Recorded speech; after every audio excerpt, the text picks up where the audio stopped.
and welcome to the new Super Review here on Top TV. From me to you, it's a happy new year. Yeah, because it's the first time I'll be, doing the show again since last year, December, and I'm really, really excited to be here on the program once more again and to have you join us this very beautiful Friday.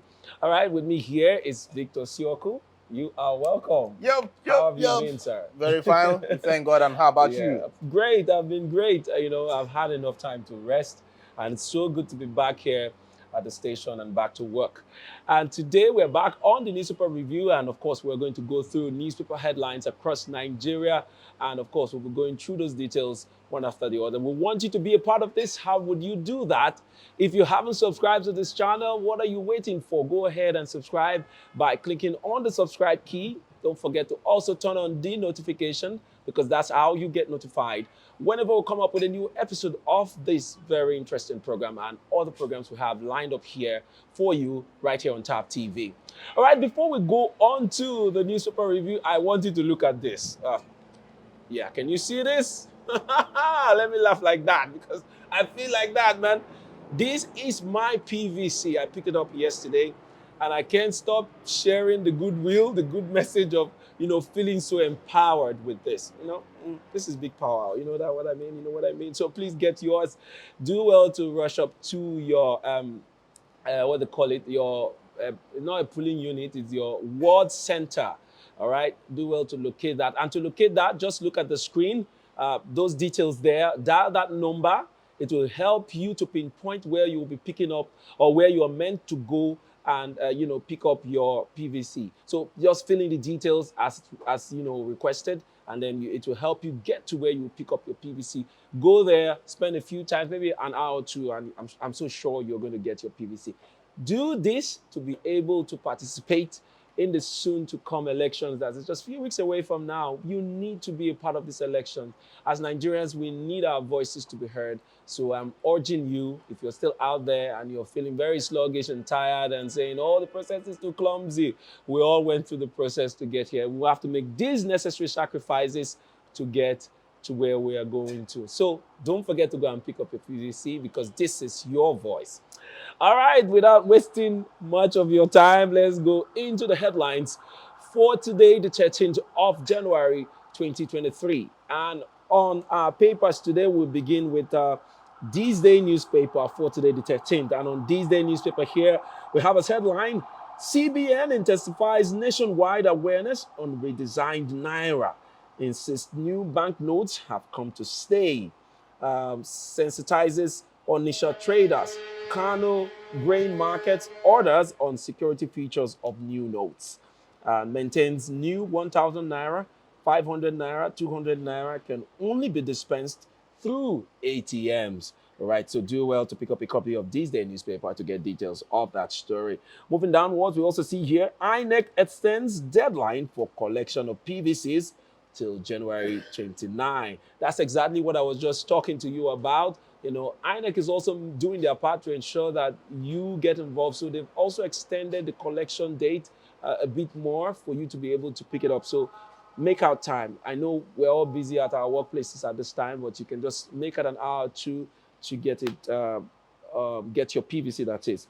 All right, let's move on to other headlines here on This Day. We see here, Obi, we will destroy structure of criminality, build new Nigeria, says PDP, APC failed Nigerians. Insists lecturers won't go on strike under him. Promises insurance of security agencies. All right, as the main headline on This Day newspaper, we see again, Buhari warns foreign missions against interference in Nigeria's politics. Says nation working with ECOWAS to secure region, halt coups. All right, other headlines, it says Spain to collaborate with Nigeria in insecurity fight. Confers posthumous award on late envoy. Seriki Silva seeks help to tackle insecurity in oil sector. All right, lastly, I'll take this one from This Day. It says, your allegations against me unfortunate. Monarch replies Kogi government. And we find details of that on page 10 of This Day newspaper.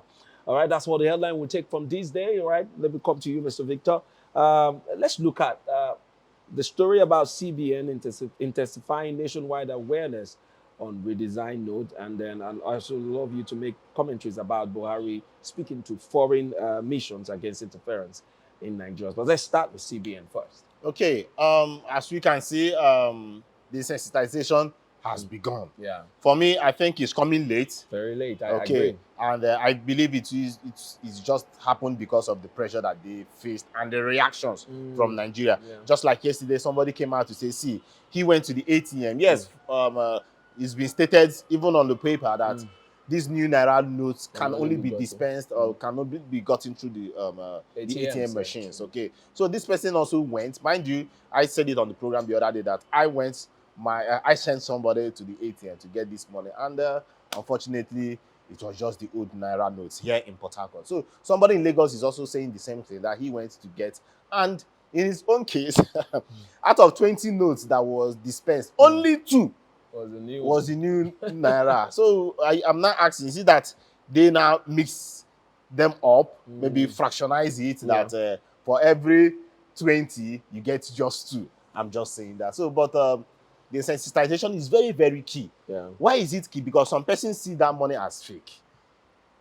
The society have not embraced that money. Let's be very frank with ourselves. Some people see that this is more like a watercolored paper, okay? And yes, the CBN has tried to tell people, see, stop running all these your experiments on this one. This is the new Naira. We cannot go back. It has come to stay. Yeah. Yes, the security features are very strong. Forget about what the rumors that are being spread around the country or around some areas of the country. Okay, and I'm very, very happy that they went to some very important zones or important places like the Onitsha market, where trade is being done on a daily, and volumes of trade is being done there on a daily. So they went to Lagos, they went to the major markets, Kano, okay, and come to think of it, those are the points where they should be able to spread the message and tell Nigerians, see, this money has come to stay. Okay, we just have to be patient.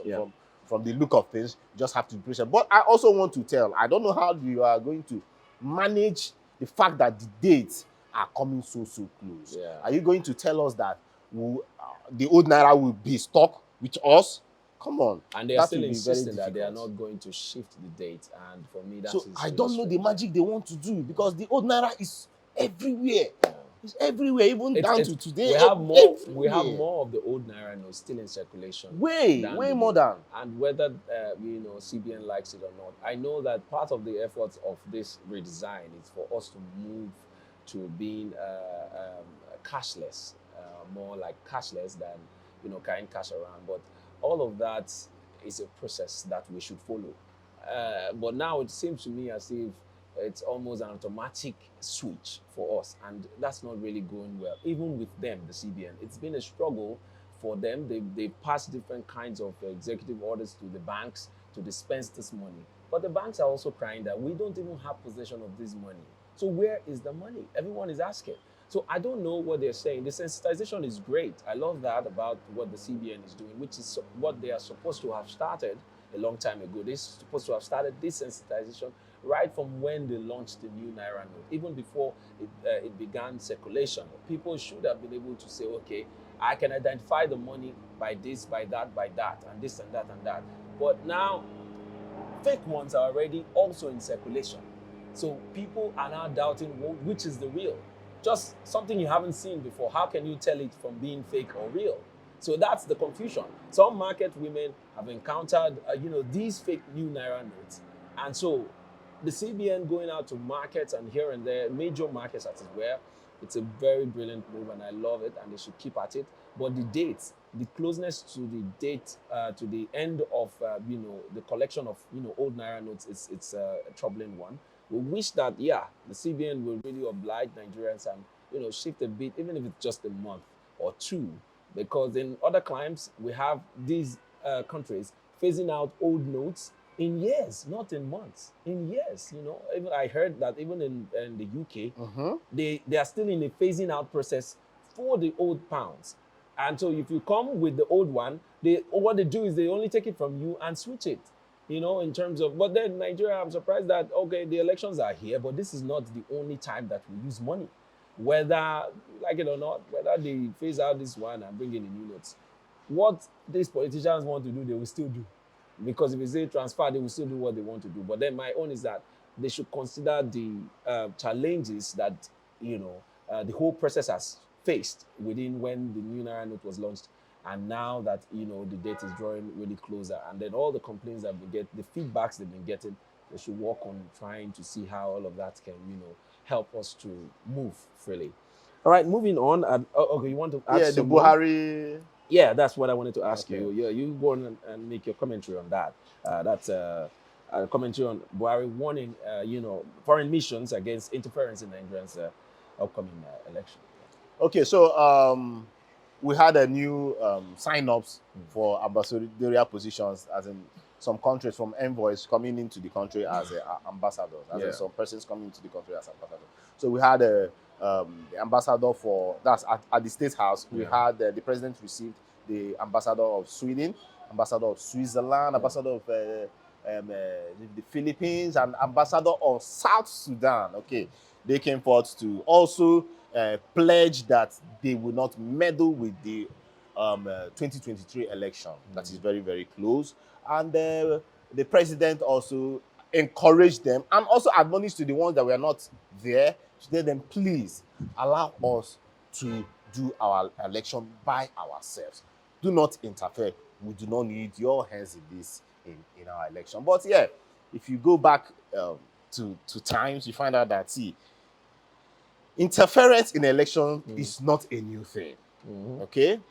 Especially when it comes to the fact that these countries have their investment in your country, or that these countries are seeing, they are looking out for opportunities to sustain their businesses in your country, or to even look out for ways to expand their businesses in your country. So what then happens? They try to meddle in election. They try to interfere. They try to, will I say, promote their candidate.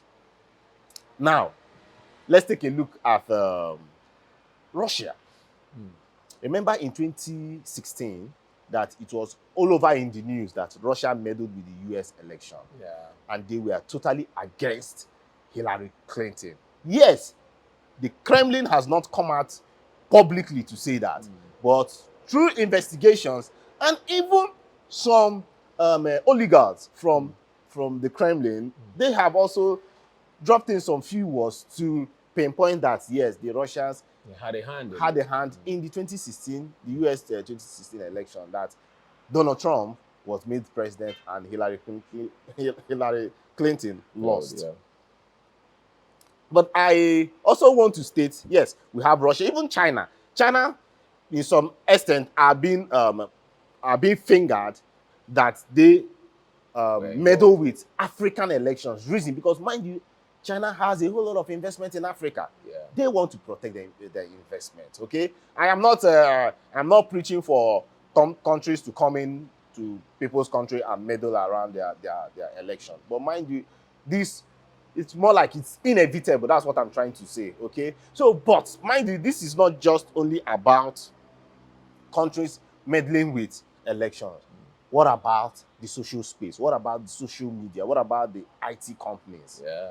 Mind you, back in the days, the Cambridge Analytica pointed at Facebook for meddling with elections. It pointed at Facebook for collecting data that they were not supposed to collect.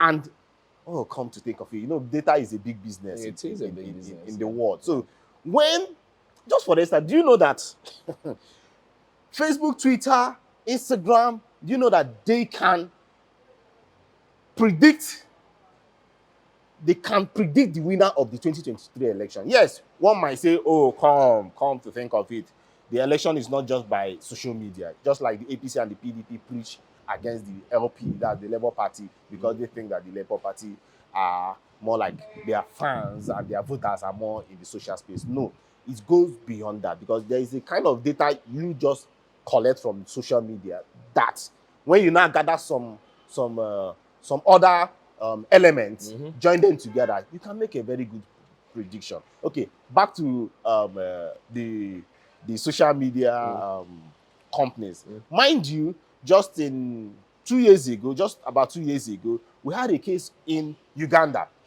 The case where Museveni and Boni, Yeah. in a situation whereby Facebook, they were pointed at that they allowed some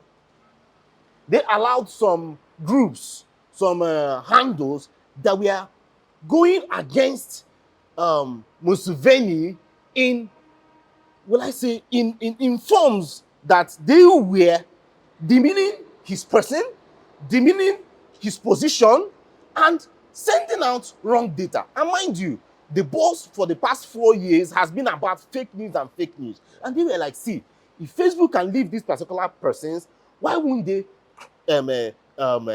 create a balance that if you are striking out some persons, let it be a general way.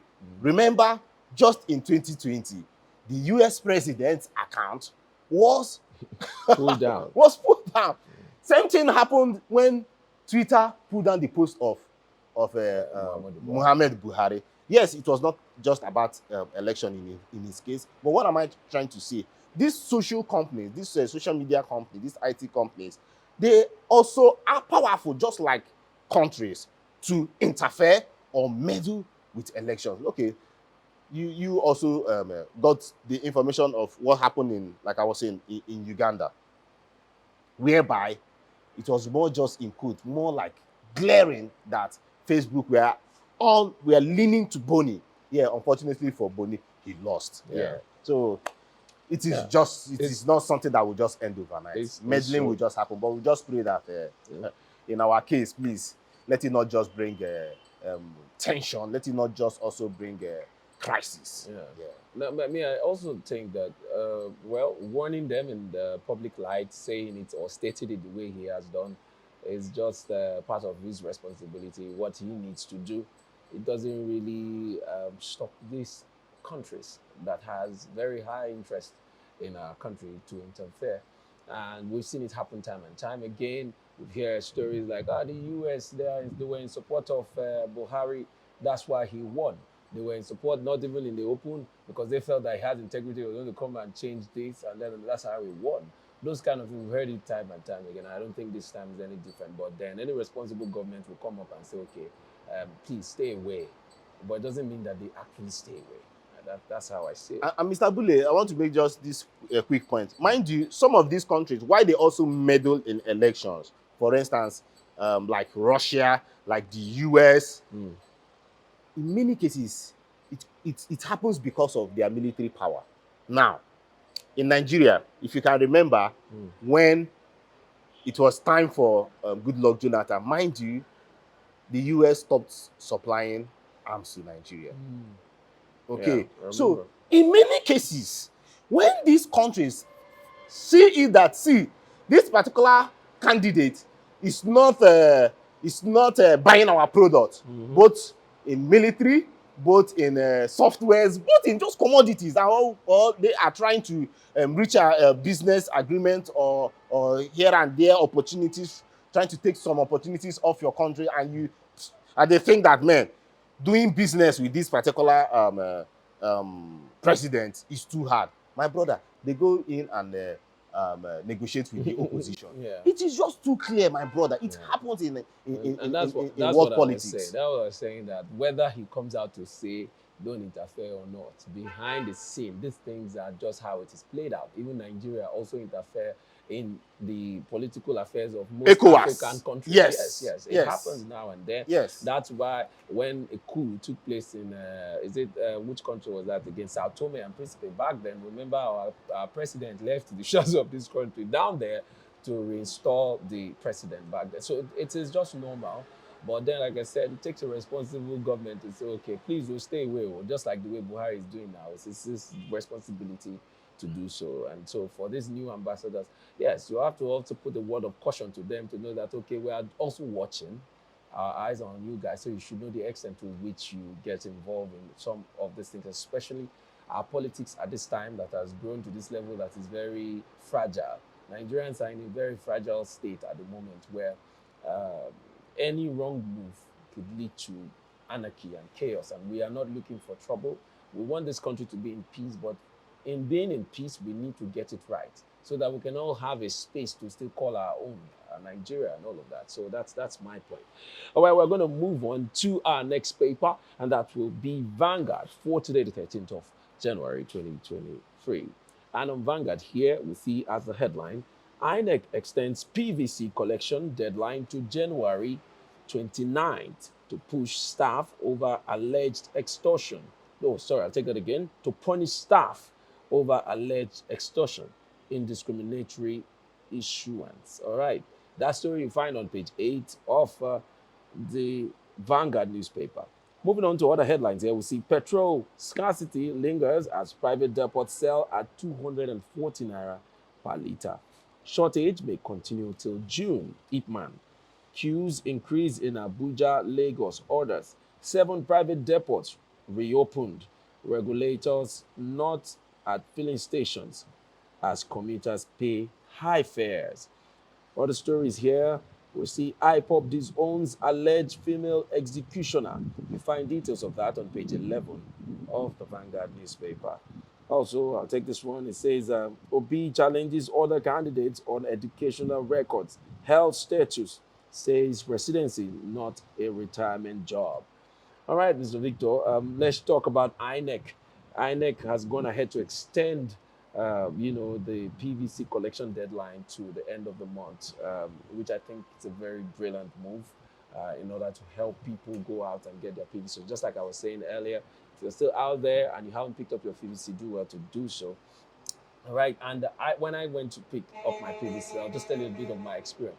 At my own ward center, my ward center was somewhere around Civic Center when we go here in River State. It was really a battle. The stress there is something else. People, the crowd is so much. The INEC staff, we had only two INEC staff on ground. The others were community members trying to help them, control the crowd and also help people being in line.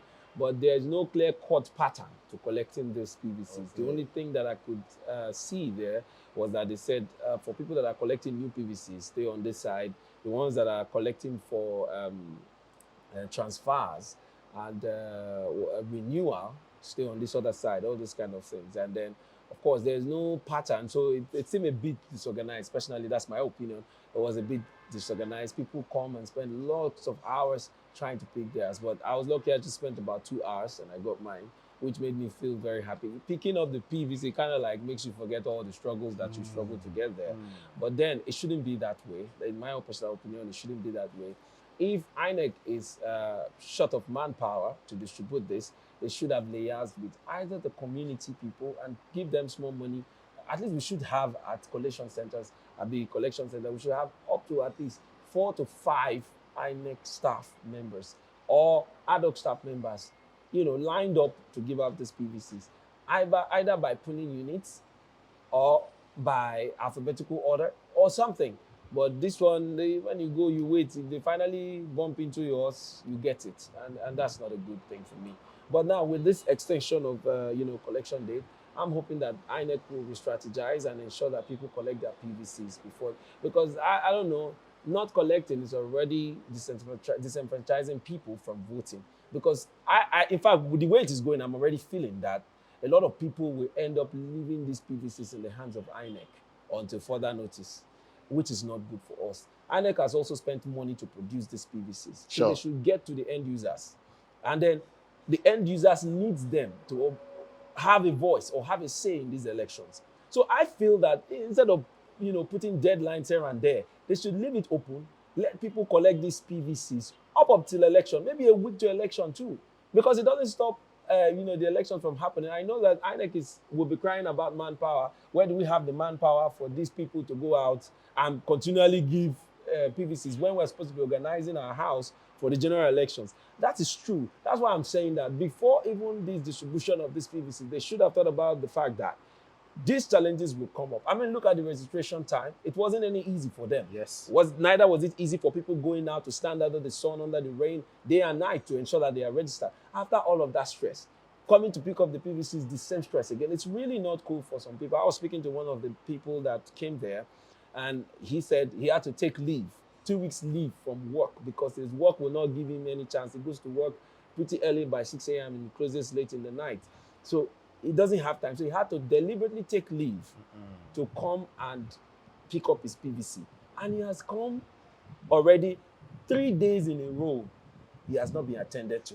Now, for that kind of person, if he stops, he will never get his PVC again. So there are people in that category, people that are determined to participate and get their PVC and all of that, but the system is not encouraging anybody. So I don't know if INEC should look into this, do something that will create some kind of ease for people to pick up their PVCs instead of all of this stress. It's really stressful. It's a very stressful process to pick up PVCs anywhere within River State. I don't know, or in most parts, let me not generalize because I haven't been to all the local government or all the wards, but in most parts that I've been to, it's the same story. So I don't know if INEC is doing anything to kind of like reduce the whole stress behind picking up your PVCs. Over to you.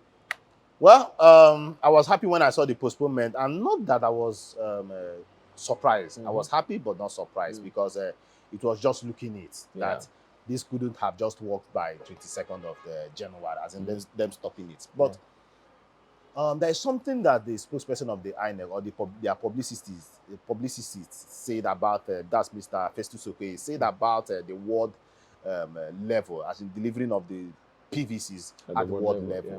He said that it has been very successful and the turnout has been so marvelous. I see. You see that thing he said? It's the same thing. Their national publicity chairman was saying too about the success and all of that. But on ground, it doesn't seem like that. Okay. That's the thing. You know, these guys are paid to talk about the successes of the commission. On ground, that's not the story.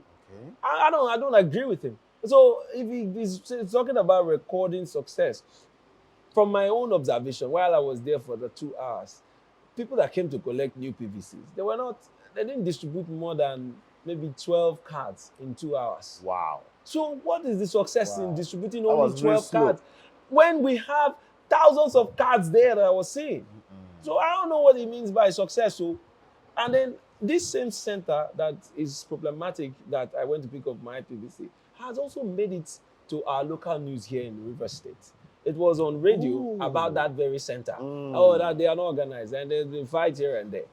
You understand? And then going back again after that day, nothing much has changed. It is still the same struggle. So my point is, if he's saying that it's successful in most, years, maybe it's a few centers and all of that is a bit organized, but the ones that are problematic, what are they doing about it? Because that hasn't changed in Ward 8A of Rumigbo in River State here. I'm saying it again so that in case any of them is listening to this or you're watching this, what are you doing about that ward to ensure that people are picking up their PVC? That ward is distributing PVCs to people in Nkpolu, Rumokuta, Rumigbo, Rumomoy, all those areas. There are many. And so you don't want to disenfranchise people in that area. So all the success story we hear on TV and on radio, I don't know if it tallies with what is on ground. I don't know about that. I really don't know. Well, from his statement, he also made the point that in a particular state, he did not mention the state, that 100,000 PVCs we are giving out in 5 days by the world, through the world level. Okay, just like you said, it's a complex situation, my brother. It's really a complex situation. And I just hope, I think the world level aspect is a good initiative. Yes, it is. It is. Okay? Because they bring the PVCs closer to you. Yeah. And which is brilliant. And I remember attempting to pick up at the INEC, local government office here. And the crowd was mad. I just didn't engage any further because I knew I wouldn't be able to withstand that crowd. But I've also heard stories about, or I've also spoken to people that picked theirs there, and then they confirmed to me that yes, at that level it was more organized, even though the crowd was more, but it was more organized where they have it they have it lined up polling unit by polling unit. So when you look at your online information, you see your polling unit, you look for the polling unit and you stand behind that queue, and in time it will get to you. But at the ward level, that's not how it is. I don't know of other wards. I saw the one at Rumola. Well, they look a bit organized, even though I didn't stay there long because that's not where I'm picking up my PVCs. But I think I'm going to take the pain of going around to see so that I can do my own investigation and probably put out a report as to how the collection is going on. Okay, so that's just it. But then if the INEC spokesperson is saying that it's been a success, well, I don't know. Maybe it's a success. It's a success in some states, in some areas, in some states, yes. and in some areas here, Yes. even here in River State. But it's not a general statement. And I feel INEC should look into those places that are having issues and tend to see how they can help them resolve these issues and make it easy for people to pick up their PVCs. All right, we're going to move on. I see the scarcity issue, fuel scarcity, that is. You want to comment on that, or we should? It's there somehow. Some of us are beginning to live with it. We're beginning to practice and then tell our minds that okay, let's just act like the subsidy has been removed, because we buy fuel at 400 naira per liter, and then at best you get between 350 and 300 naira and all of that. And it's not been easy because the cost of every other thing tied. Somehow we live in a nation that is all tied around petrol. Everything we do has a petrol kind of implication. That's how I put the sentence. Because even your office, to run your office and all of those things. So, I don't know. It's a worrying situation right now. It's a worrying situation because one, the electricity is very poor this period. Yes. Then you add up that the fuel price is high.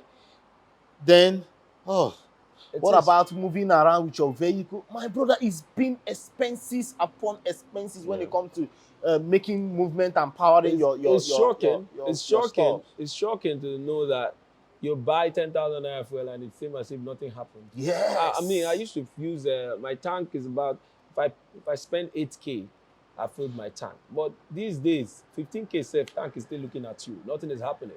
So it is very, very disturbing. Plus, other bills are way up there. The price, it has affected the prices of everything. So everything has tripled. So it's a tough time. It's a tough time for us. And as Nigerians, I don't know, but then I hope this is opening our eyes as to what, because while this is happening, the decision time is just by the side. I hope it helps us to decide properly so that we can get out of this state. Because and Mr. Bule, Mr. Bule, what about the price of kerosene?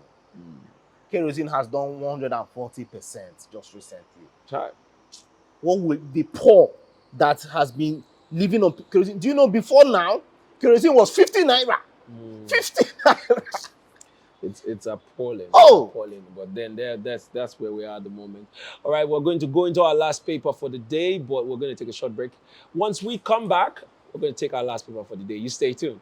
Now that you have registered for your PVC, it doesn't stop there. Ensure you pick up your PVC. Be alert. Join many Nigerians to vote credible leaders that will change the tide of this nation. Do not sell your vote. Remember, this is our future. Your vote is your voice. This message is proudly brought to you by Thav Media Limited.